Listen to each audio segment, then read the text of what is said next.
Good morning, it's Tuesday and it's the 14th of July and today's workout is Claymore. So what have we got for you today? We have got 4 5-minute rounds with 1 minute rest in between. If you're a total beginner, then you might want to reduce that down to 3 rounds instead of the 4. Totally fine. Or you might want to do the 4 rounds. So your choice. I've programmed it as 3 rounds in the Sugar WOD app for the beginners. So, but it's up to you. So if you're feeling good, go for the 4. So, each of the 4 rounds are 5 minutes long, and in that 5-minute window, what you're going to try and do is as many rounds of 12 deadlifts, 10 hand cleans, and 8 push jerks as you can. So all of the 5-minute rounds are going to look the same in terms of these 3 movements, but you're going to try and get as many rounds as you can each time. So say in the first round, in the first set, you get 3 rounds and 2 deadlifts. On the next set, you might get 3 rounds and 3 deadlifts. So on like that. So you're trying to stay on top of or beat your score each round, and you've got 4 opportunities to do that. So you'll have 4 slots in the Sugar WOD app in which to post your scores. So for the deadlifts, you're at liberty to use a barbell if you wish for one or all of the movements. You can have the weights at different weights if you like, but that seems like a bit of a faff. So you might want to just use the bar for one movement, or have it set lighter so that you can use it for all 3, given that the push jerks are going to be the thing that determines the weight. So for most of you, there is no bar, so you're going to be using something like a kettlebell or a dumbbell. So make sure the weight stays directly below you between your feet, and when you go to initiate the movement, feet stay flat on the floor and your hips go out behind you. As your hips go out behind you, your knees unlock, so just a little flex in your knees, and your torso will lean over, okay? Don't try and lean over at your chest, lean over at your hips. Okay, keep your chest up slightly, and that'll help stop you from dipping over at your shoulders.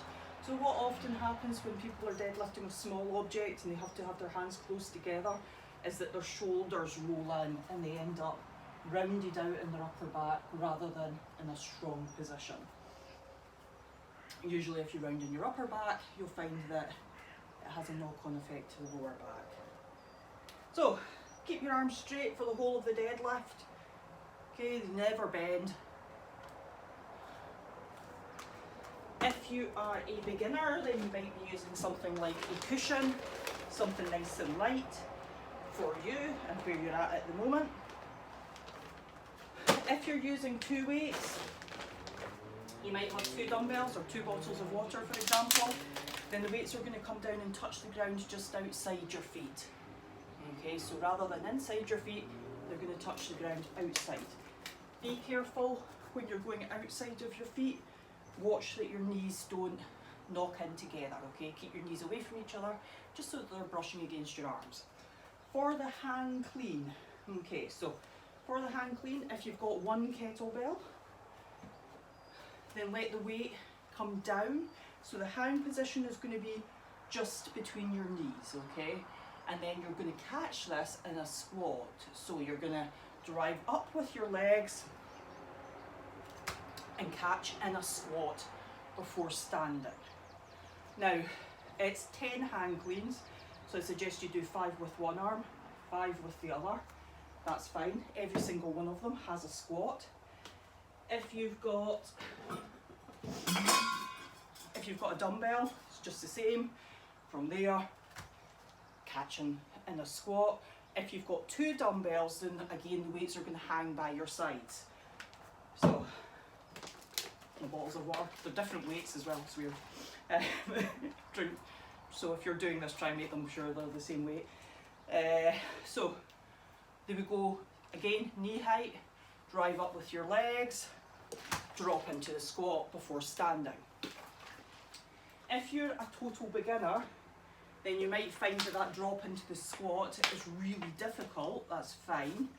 Okay, so knee height, come up, catch, and then give a squat a go.